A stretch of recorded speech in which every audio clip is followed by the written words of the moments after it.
नमस्कार दोस्तों। देखिए मित्रों, ये एनसीईआरटी की हिस्ट्री की क्लास 6 का 5 चैप्टर है और आज हम इसको पढ़ेंगे। लास्ट जो हमने चैप्टर पढ़ा था उसमें से आपको एक क्वेश्चन का जवाब देना है कि ऐसा कौन सा था नगर जो लास्ट चैप्टर में जो 3 भागों में बंटा हुआ था। नॉर्मली जो सामान्यतया नगर है वो 2 भागों में बंटे हुए थे, लेकिन जो लास्ट चैप्टर में एक ऐसे नगर का नाम आया था जो कि 3 भागों में बंटा हुआ था। तो उसका नाम आपको कमेंट करके बताना है। और आज हम आगे पढ़ते हैं। क्या बताती है हमें किताबें और खबरें। और वीडियो को लाइक जरूर किया कीजिए, शेयर भी करें। पुस्तकालय में मेरी, अभी मेरी इस बच्ची का नाम है। जैसे ही घंटी बजी, शिक्षक ने छात्रों को अपने साथ आने को कहा। आज वे पहली बार पुस्तकालय जा रहे थे। मेरी ने देखा कि पुस्तकालय उसकी कक्षा से काफी बड़ा था और वहां किताबों से भरे कई रैक थे। कोने में एक अलमारी थी जो मोटी मोटी किताबों से भरी थी। मेरी को एक अलमारी खोलने की कोशिश करते देख शिक्षक ने कहा, उस अलमारी को अलग अलग धर्मों से जुड़ी हुई महत्वपूर्ण किताबें हैं उस अलमारी में। क्या तुम्हें मालूम है कि हमारे पास वेदों का एक संग्रह भी है। मेरी सोचने लगी, वेद क्या है, चलो पता लगाएं। तो दुनिया के प्राचीनतम ग्रंथों में एक क्या है। शायद तुमने वेदों के बारे में सुना होगा।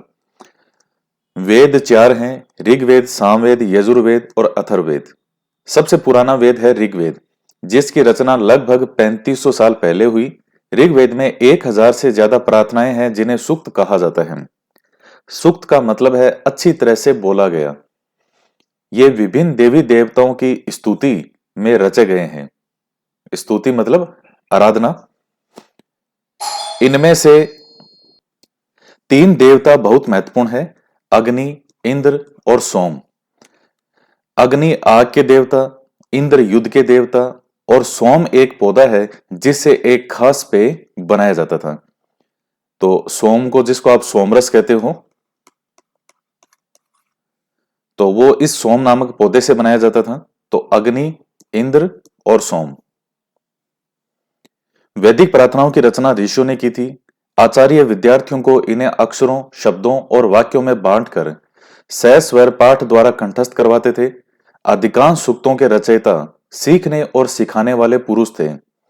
कुछ प्रार्थनाओं की रचना महिलाओं ने भी की थी। ऋग्वेद की भाषा प्राग संस्कृत या वैदिक संस्कृत कहलाती है। तुम स्कूल में जो संस्कृत पढ़ती हो उससे यह भाषा थोड़ी भिन्न है। तो वैदिक प्रार्थनाओं की रचना किसने की थी? ऋषियों ने। और इसके अलावा कुछ प्रार्थनाओं की रचना महिलाओं ने भी की थी। ऋग्वेद की भाषा प्राग संस्कृत या वैदिक संस्कृत कहलाती है। तो ये कुछ महत्वपूर्ण बिंदु हैं इसमें। संस्कृत और अन्य भाषाएं। संस्कृत भाषा भारोपीय यानी भारत यूरोपीय भाषा परिवार का हिस्सा है। भारत की कई भाषाएं, असमिया, गुजराती, हिंदी, कश्मीरी और सिंधी तथा यूरोप की बहुत सी भाषाएं जैसे अंग्रेजी, फ्रांसीसी, जर्मन, यूनानी, इतालवी, स्पेनिश आदि इसी परिवार से जुड़ी हुई हैं। उन्हें एक भाषा परिवार इसलिए कहा जाता है क्योंकि आरंभ में उनके कई शब्द एक जैसे थे। जैसे संस्कृत में हम लिखते हैं मातृ, हिंदी में माँ और अंग्रेजी में मदर। तो ये मिलते जुलते से जो हैं, तो इसलिए इन्हें एक भाषा परिवार कहा जाता है। क्या तुम्हें इनमें कोई समानता नजर आती है?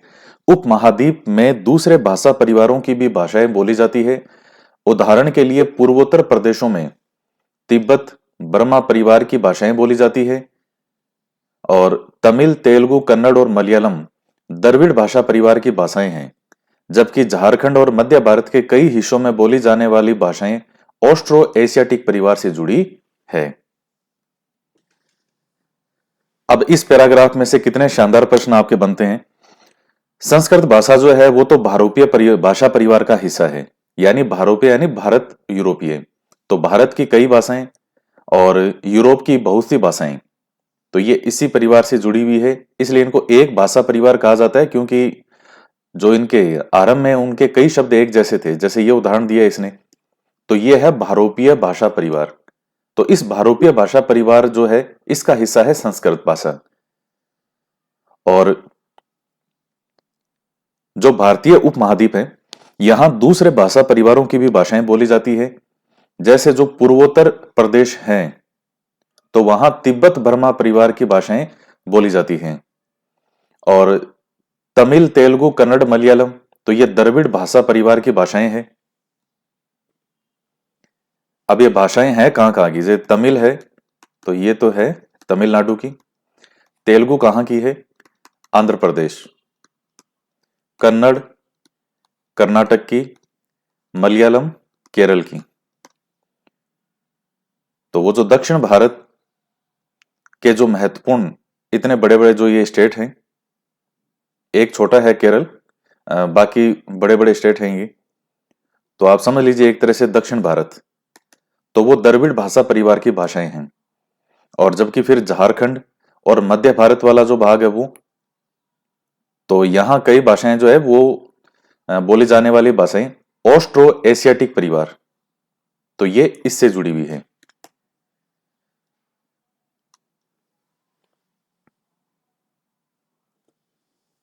हम जिन किताबों को पढ़ते हैं वे लिखी और छापी गई हैं। जैसे कि ये आपके सामने है, ऋग्वेद का उच्चारण किया जाता था और श्रवण किया जाता था, न कि पढ़ा जाता था। रचना के कई सदियों बाद इसे पहली बार लिखा गया और इसे छपने छापने का काम तो मुश्किल से 200 साल पहले हुआ। तो सुनी, देखिए जो ऋग्वेद, ये वेदों की रचना कैसे हुई? तो वेदों की रचना हम नॉर्मली ये कहते हैं कि जो ऋषि मुनि थे उनके द्वारा इनकी रचना की गई थी, ऐसा हम कहते हैं। इतिहास के परिप्रेक्ष्य देखें तो हम नॉर्मली यही पढ़ते हैं कि ऋषि मुनियों के द्वारा जो वेदों की रचना की गई थी। सही तरीके से वेदों की रचना कैसे हुई? तो ऐसा कहते हैं कि देखिए वैदिक काल के अंदर देवता होते थे। आप भी जानते हैं कि वैदिक काल में देवता थे, ये अग्निर, ये जो इंद्र, ये वरुण, ये इतने देवता थे, देवयां, देवता। तो वैदिक काल में यह माना जाता था कि जो ऋषि वगैरह होते थे, महान पुरुष होते थे, उनका देवताओं से संपर्क होता था, देवताओं से वार्तालाप होता था। आप महाभारत में इनमें देखते हैं कि जो योद्धा होते थे, वीर होते थे, साधु महात्मा होते थे, वो देवताओं से बात करते थे। अचानक जैसे मान लीजिए किसी ने सूर्य देवता का स्मरण किया और सूर्य देवता उसके सामने प्रकट हो गए, और फिर सूर्य देवता से बात करने के बाद में फिर जो ही बात पूरी हुई, और वो भी टाइम होता था 15-20 सेकंड, 30-35 सेकंड, बस देवता इतनी देर के लिए प्रकट होते थे, जो बात कहनी थी शॉर्ट में 15 से 20 वर्ड के अंदर कह देते थे, फिर गायब हो जाते थे। तो वहां देवताओं से वार्तालाप होता था। तो यह माना जाता है कि देवताओं ने जो ये साधु महात्मा थे, ऋषि मुनि, इनको वेदों का ज्ञान दिया, यानी बोल के इनको बताया।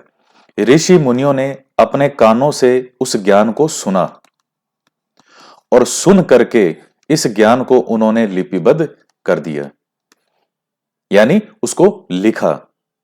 अब वो बाद में लिखा, जब लिखा, लेकिन इस तरीके से वेदों की रचना हुई। और चूंकि वेदों को देवताओं के द्वारा सुनकर के लिखा गया था, इसलिए वेदों के लिए हम कहते हैं श्रुति वर्ड भी यूज करते हैं।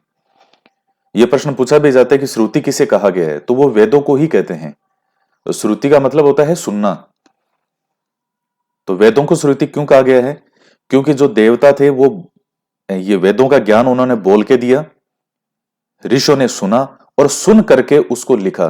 तो चूंकि सुन करके वो ज्ञान लिखा, तो सुन करके लिखने के कारण उसको हम कहते हैं श्रुति। तो इस तरीके से वेदों की रचना होती है। बाकी बोलचाल में या इतिहास में हम सीधा लिख देते हैं कि वेदों की रचना ऋषियों ने की थी, लेकिन वो किस तरह से की थी? वो इस तरह से की थी, इसलिए वेदों को श्रुति भी कहते हैं। ये लिखा ना, श्रवण किया जाता था। इतिहासकार ऋग्वेद का अध्ययन कैसे करते हैं? इतिहासकार पुरातत्ववेताओं की तरह ही अतीत के बारे में जानकारी इकट्ठी करते हैं, लेकिन भौतिक अवशेषों के अलावा वे लिखित स्रोतों का भी उपयोग करते हैं। चलो देखते हैं कि ऋग्वेद का अध्ययन कैसे करते हैं। ऋग्वेद के कुछ सूक्त वार्तालाप के रूप में है, संवाद शैली में। एक बाहर प्रसिद्ध महान एक व्यक्ति वे हैं यूनान के प्लेटो। प्लेटो के जितने भी ग्रंथ हैं उनकी सबसे बड़ी विशेषता ये थी कि वो सारे के सारे संवाद शैली में लिखे गए थे, डायलॉग मेथड में। डायलॉग मेथड का मतलब यही वार्तालाप। तो ऋग्वेद के जो सूक्त हैं वो किस में है? वार्तालाप में। विश्वामित्र नामक ऋषि और देवियों के रूप में पूजित दो नदियों व्यास और सतलज के बीच यह संवाद एक ऐसे ही सूक्त का अंश है। तो वार्तालाप का मतलब होता है जिस तरीके से दो जने बात कर रहे हैं, तो इस तरह से संवाद जो है वो, तो विश्वामित्र नामक ऋषि और देवियों के रूप में पूजित दो नदियां व्यास और सतलज। ऋग्वेद की पांडुलिपि का एक पन्ना, यह आपके सामने है। पांडुलिपि जो हस्तलिखित होती है, बुर्ज वृक्ष की छाल पर लिखी यह पांडुलिपि कश्मीर में पाई गई थी। लगभग 150 साल पहले ऋग्वेद को सबसे पहली बार छापने के लिए इसका उपयोग किया गया था। इसी पांडुलिपि को देखकर अंग्रेजी अनुवाद तैयार हुआ। यह पांडुलिपि पुणे, महाराष्ट्र के एक पुस्तकालय में सुरक्षित है। तो बुर्ज वृक्ष के बारे में भी आपको बताया था पहले। विश्वामित्र और नदियां, तो ये एक संवाद शैली में बताया गया है, कोई एग्जाम के प्रीफिक्स से इसमें से नहीं पूछेगा इस पैराग्राफ में से। विश्वामित्र कहते हैं, हे नदियों, अपने बछड़ों को चाटती हुई दो दमकती गायों की तरह दो फुर्तीले घोड़ों की चाल से पहाड़ों से नीचे आओ। इंद्र द्वारा दी हुई शक्ति से स्फुर्त तुम रथों की गति से सागर की ओर बह रही हो। तुम जल से परिपूर्ण हो और एक दूसरे से मिल जाना चाहती हो। तो फिर नदियां क्या कहती है? जैसे व्यास सतलज का लिखा गया है, जल से परिपूर्ण हम देवताओं के बनाए रास्ते पर चलती है, एक बार निकलने पर हमें रोका नहीं जा सकता। हे ऋषि, तुम हमसे प्रार्थना क्यों कर रहे हो? विश्वामित्र जी कहते हैं, हे बहनों, मुझ गायक की प्रार्थना सुनो। मैं रथों और गाड़ियों सहित बहुत दूर से आया हूं। कृपा करके अपने जल को हमारे रथों और गाड़ियों की धुरियों के ऊपर न उठाओ, ताकि हम आसानी से उस पार जा सकें। नदियां कहती है, हम तुम्हारी प्रार्थना सुनेंगे, जिससे तुम सब सुरक्षित उस पार जा सको। इतिहासकार यह बताते हैं कि यह प्रार्थना उस क्षेत्र में रची गई होगी जहां ये नदियां बहती है। वे यह भी सुझाते हैं कि जिस समाज में ऋषि रहते थे, वहां घोड़ों और गायों को बहुत महत्व दिया जाता था, इसलिए नदियों की तुलना घोड़ों और गायों से की गई है। तो कितना अच्छा एक संवाद है। ऋग्वेद की प्रार्थनाओं से अन्य दूसरी नदियां, खासकर सरस्वती, सिंधु और उसकी सहायक नदियों का भी जिक्र है। गंगा और यमुना का उल्लेख सिर्फ एक बार हुआ है। तो सरस्वती, सिंधु, उसकी सहायक नदियां, इनका जिक्र है। गंगा यमुना का उल्लेख जो है वो एक बार हुआ है। नेक्स्ट पॉइंट है मवेशी, घोड़े और रथ। ऋग्वेद में मवेशियों, बच्चों, खास करके पुत्रों और घोड़ों की प्राप्ति के लिए अनेक प्रार्थनाएं हैं। घोड़ों की लड़ाई में रथ खींचने के काम में लाया जाता था। इन लड़ाइयों में मवेशी जीतकर लाए जाते थे। लड़ाइयां वैसे जमीन के लिए भी लड़ी जाती थी, जहां अच्छे चारागाह हो या जहां पर जौ जैसी जल्दी तैयार हो जाने वाली फसलों को उपजाया जा सकता हो। कुछ लड़ाइयां पानी के स्रोतों और लोगों को बंदी बनाने के लिए भी लड़ी जाती थीं। तो ऋग्वेद में इन सब चीजों के बारे में बताए गए हैं। देखिए, कई लोग ऋग्वेद से मतलब या इनसे ये समझते हैं कि बस इनमें मंत्र वगैरह होते होंगे, बस सीधा सा सिर्फ मंत्रों में है और कोई देवताओं की पूजा वगैरह या बस इतना ही बताया जाता होगा। इन वेदों के माध्यम से, खास करके ऋग्वेद से, हमें उस समय की अर्थव्यवस्था के बारे में, उस समय की जो लोगों का रहन सहन, उनके वस्त्र, किस तरह से वो लोग जो है ये जो फसलें वगैरह हैं, क्या उनकी कल्चर थी, संस्कृति थी, इन सब चीजों के बारे में हमें जानकारी मिलती है। युद्ध में जीते गए धन का कुछ भाग सरदार रख लेते थे और कुछ हिस्सा पुरोहित को दिया जाता था। शेष धन आम लोगों में बांट दिया जाता था और कुछ धन यज्ञ करने के लिए भी प्रयुक्त होता था। यज्ञ की आग में आहुति दी जाती थी। ये आहुतियां देवी देवताओं को दी जाती थी। जैसे हवन वगैरह आज भी करते हैं, तो आहुति देते हैं यज्ञ में। घी, अनाज और कभी कभी जानवरों की भी आहुति दी जाती थी। अधिकांश पुरुष इन युद्धों में भाग लेते थे, कोई स्थायी सेना नहीं होती थी, लेकिन लोग सभाओं में मिलते जुलते थे और युद्ध और शांति के विषय में सलाह मशविरा करते थे।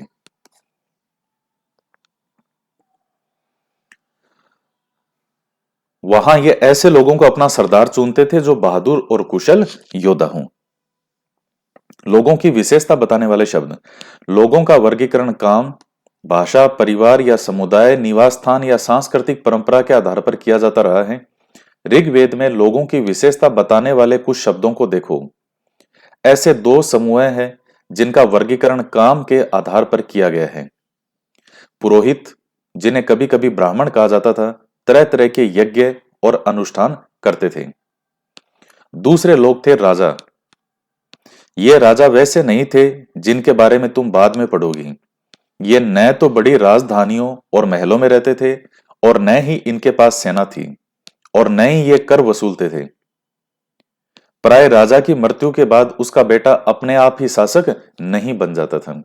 कितनी अच्छी बातें हैं। यह होता है बेसिक कंसेप्ट को क्लियर करने के लिए इन किताबों को लिखना। तो जैसे कई वर्ड आप पढ़ते हैं, आप जैसे पुरोहित हैं तो इनको ब्राह्मण भी कहते थे। इनका काम था यज्ञ और अनुष्ठान करवाना। दूसरे लोग थे राजा। तो ये सही कह रहा है कि राजा नाम जब भी आता है तो आपके दिमाग में या सबके दिमाग में यही आता है कि बड़े बड़े राजभवन होते होंगे, उनमें विशाल उनके महल होते होंगे। राजाओं के इतने बड़े बड़े जो दुर्गों में महल होते होंगे, सोना चांदी उसमें भरे हुए रहते होंगे। यहां जो राजा है, ऋग्वेद में जिन राजा का नाम लिया गया है कि जो राजा थे, तो वो ऐसे राजा नहीं थे। ना सेना होती थी, ना ये कर वसूलते थे। और बाद में तो जब ये राजतंत्र आ जाता है कि आप ये मगध साम्राज्य वगैरह आप देखते हो सारे, कि राजा के बाद में उसका पुत्र ही राजा बनता था, लेकिन यहां ये सिस्टम नहीं था।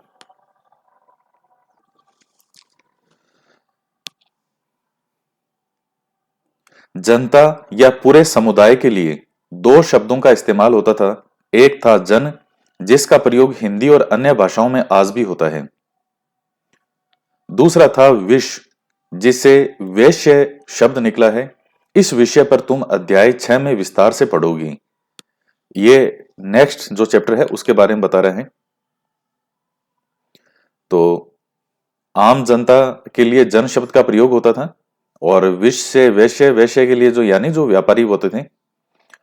ऋग्वेद में विश और जनों के नाम मिलते हैं, इसलिए उसमें हमें पुरुजन या विश, भरतजन या विश, यदुजन या विश जैसे कई उल्लेख मिलते हैं। तो जन या जो पूरे समुदाय के लिए वर्ड यूज करते थे जन को। तो वैश्य के बारे में जो है वो नेक्स्ट चैप्टर में और आएगा डिटेल में। तुम्हें इनमें से कौन सा नाम जाना पहचाना लगता है? जिन लोगों ने इन प्रार्थनाओं की रचना की वे कभी कभी खुद को आर्य कहते थे और अपने विरोधियों को दास या दस्यु कहते थे। दस्यु वे लोग थे जो यज्ञ नहीं करते थे और शायद दूसरी भाषाएं बोलते थे। बाद के समय में दास और इसका स्त्रीलिंग दासी शब्द का मतलब गुलाम हो गया। दास वे स्त्री और पुरुष होते थे जिन्हें युद्ध में बंदी बनाया जाता था। उन्हें उनके मालिक की जायदाद माना जाता था। जो भी काम मालिक चाहते थे उन्हें वह सब करना पड़ता था। तो दस्यु आज भी जैसे जो डाकू वगैरह होते हैं चंबल की तरफ, तो उनके लिए प्रयोग करते हैं दस्यु वर्ड।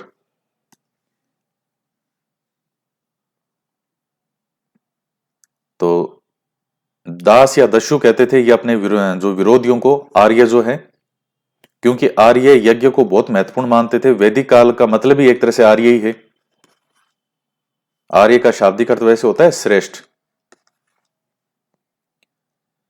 तो ये इनको विरोधियों के तौर पर देखते थे जो यज्ञ वगैरह नहीं करते थे।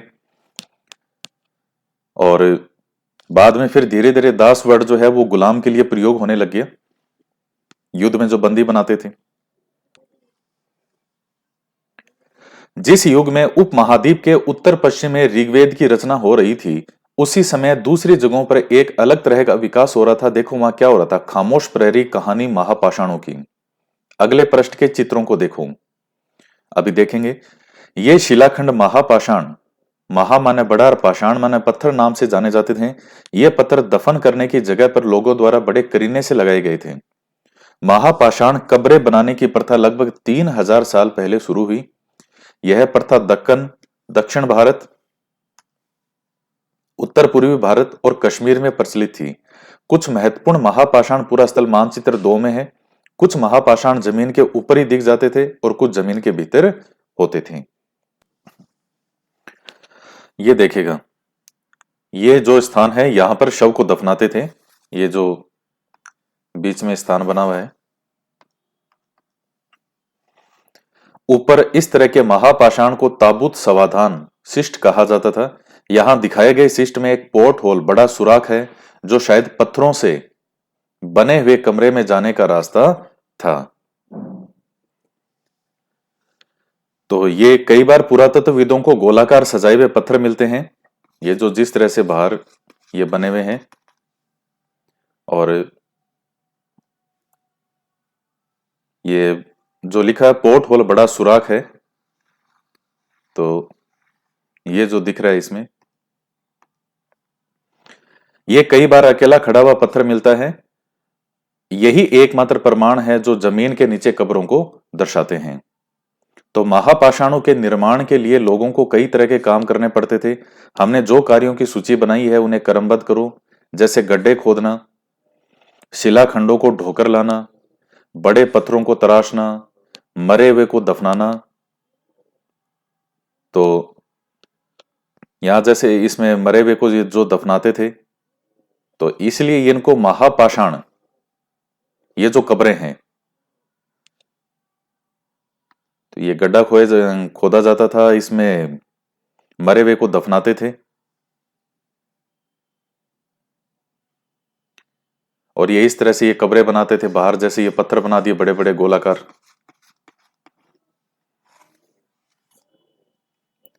इन सब कब्रों में कुछ समानताएं हैं।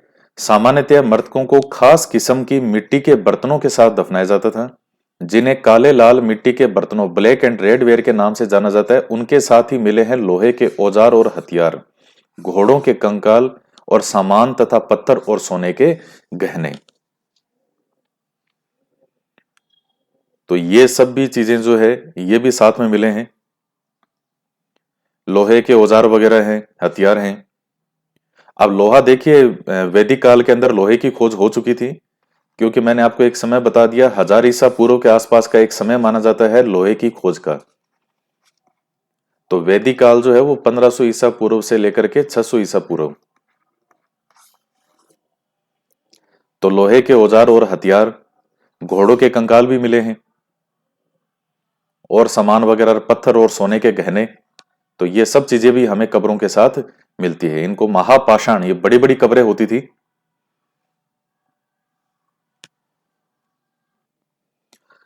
महापाषाण कब्रों से मिले लोहे के सामान, ये जैसे बाई और घोड़े के लिए सामान है, ये है कुल्हाड़ियां, और ये है एक कटार। तो ये चीजें भी साथ में दफनाई जाती थी। लोगों की सामाजिक असमानताओं के बारे में पता लगाना। पुरातत्वविद यह मानते हैं कि कंकाल के साथ पाई गई चीजें मरे हुए व्यक्ति की ही रही होगी। कभी कभी एक कब्र की तुलना में दूसरी कब्र में ज्यादा चीजें मिलती है। मानचित्र 2 पर पृष्ठ 14 ब्रह्मगिरी को खोजो, जो हमने चैप्टर पढ़ा था शुरुआत में। तो कहां पर है ब्रह्मगिरी, ये देखेगा वो मैप, कहां है ब्रह्मगिरी इसमें, ये रहा इस स्थान पे। ये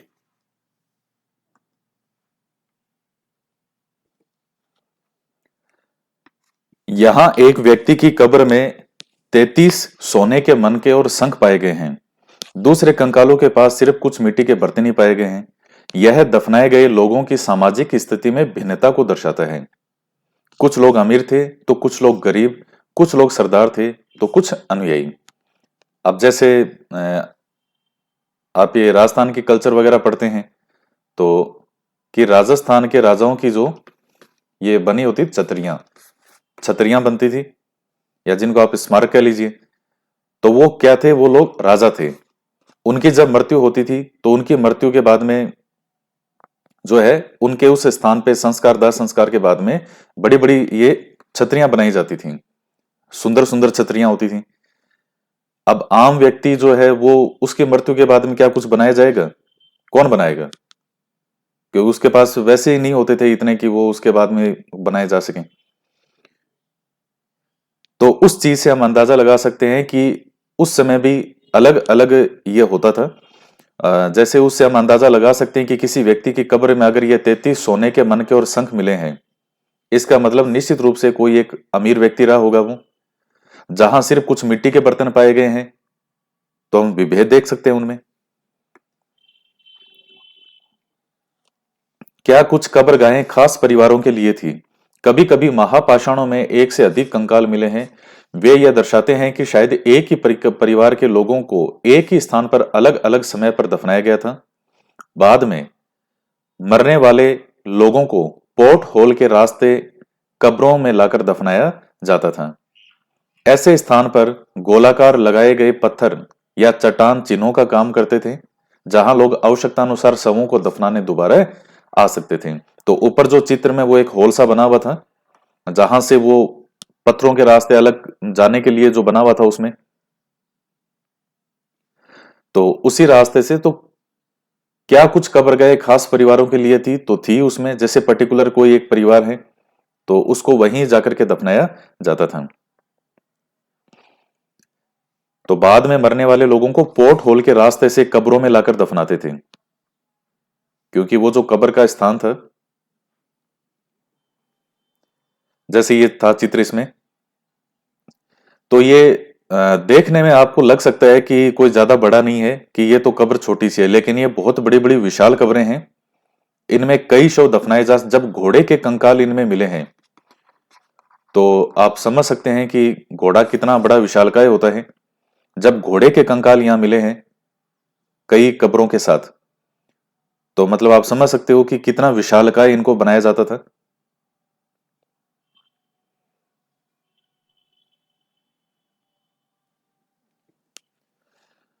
इनाम गांव के एक विशिष्ट व्यक्ति की कब्र। मानचित्र 2 में पृष्ठ 14 इनाम गांव को खोजो। यह भीमा की सहायक नदी घोड़ के किनारे एक जगह है। कहाँ है इनाम गांव? ये रहा, महाराष्ट्र में।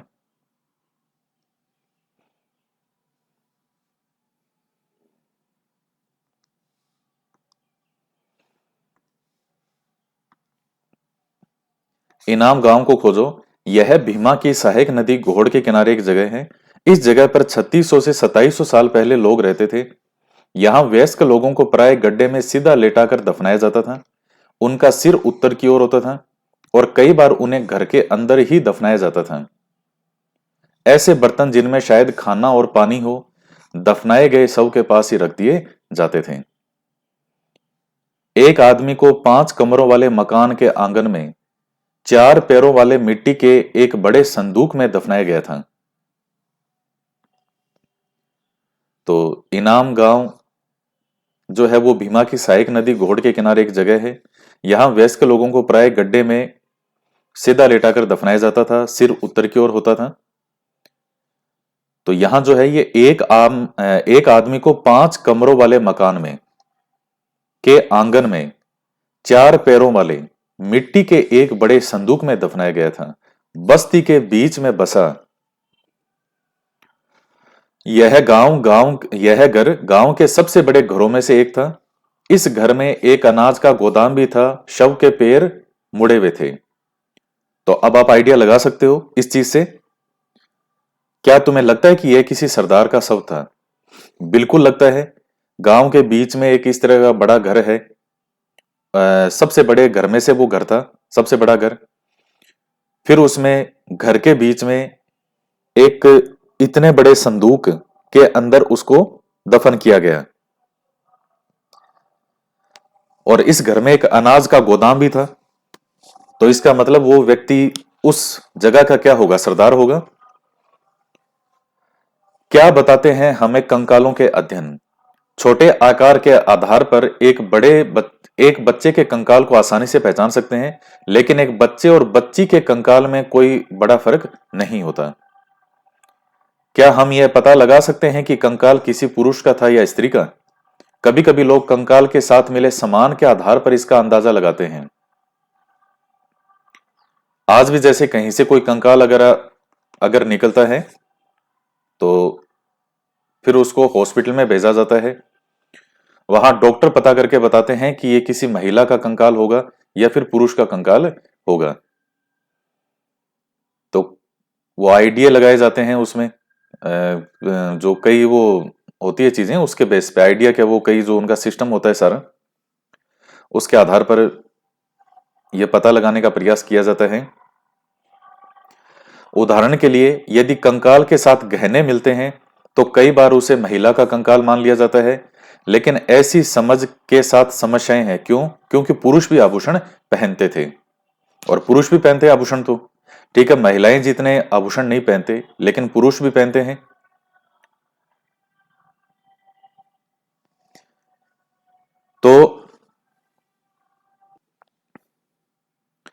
तो नेक्स्ट क्या है? कंकाल का लिंग पहचानने का बेहतर तरीका उसकी हड्डियों की जांच है। ये सही, इसमें टाइप नहीं है, हड्डियां हैं, यहाँ पे हड्डियों की जांच है।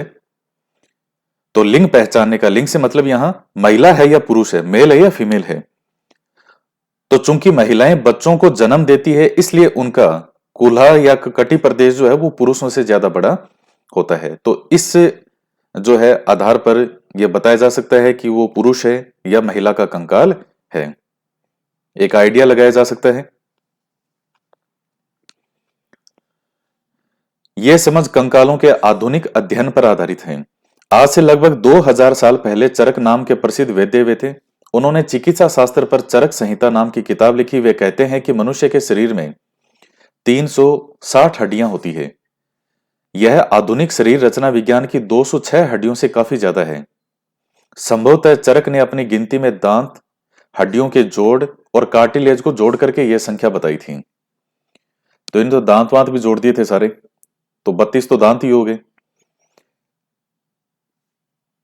इनाम गांव के लोगों के काम धंधे।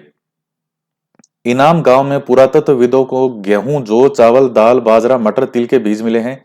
कई जानवरों की हड्डियां मिली है। कई हड्डियों पर काटने के निशान से यह अंदाजा होता है कि लोग इन्हें खाते होंगे। गाय, बैल, भैंस, बकरी, भेड़, कुत्ता, घोड़ा, गधा, सुअर, सांबर, चितकबरा, हिरण, कृष्णमृग, खरा, नेवला, चिड़िया, घड़ियाल, कछुआ, केकड़ा, मछली की हड्डियां भी पाई गई हैं।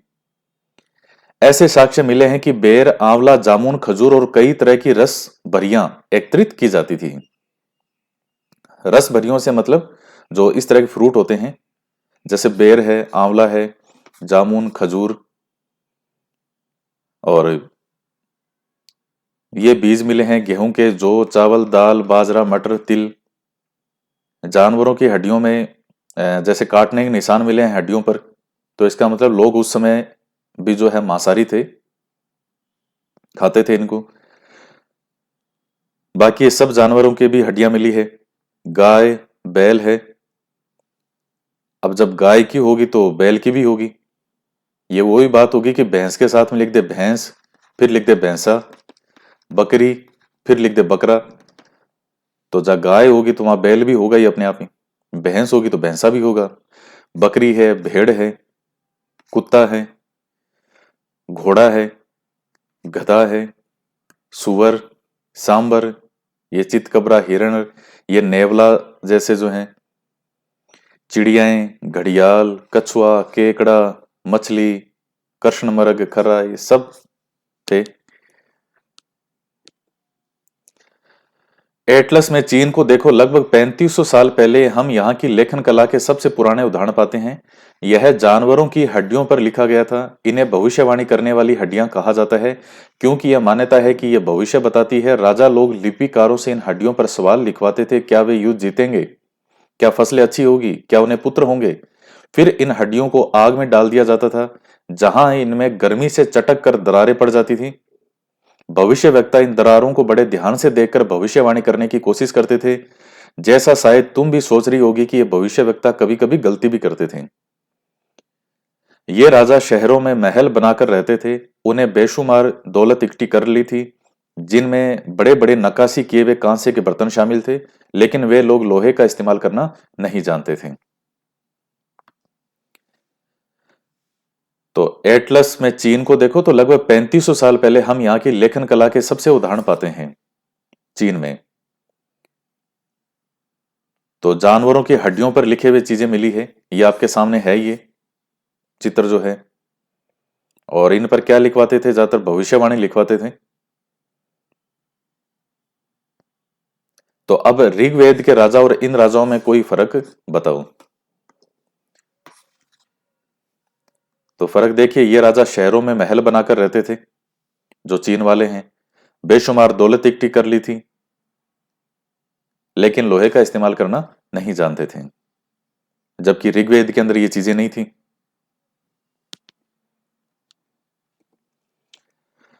तो उपयोगी शब्द इस चैप्टर में कौन कौन से हैं? वेद, प्रार्थना, भाषा, रथ, यज्ञ, राजा, दास, महापाषाण, कब्र, कंकाल और लोहा।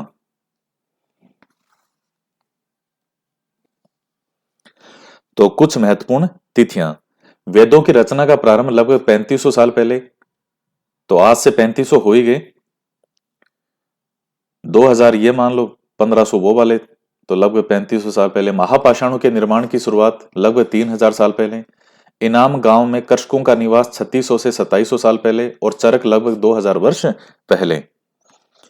अब ये इधर सुमेलित करने हैं: सूक्त, रथ, यज्ञ, दास और महापाषाण। तो कीजिए अब इनको सम्मिलित। अब ये 6 क्लास के बच्चे की किताब है, ये 6 क्लास के अकॉर्डिंग है। तो आप मिलान कीजिए। सूक्त जो है ये क्या हो जाएगा? अच्छी तरह से बोला गया। रथ का क्या हो जाएगा? रथ कहां प्रयोग करते थे? युद्ध में प्रयोग करते थे। यज्ञ का क्या हो जाएगा? अनुष्ठान। दास का हो जाएगा गुलाम। और महापाषाण का हो जाएगा सजाए गए पत्थर। तो ये हो गया आपका मिलान करने वाला।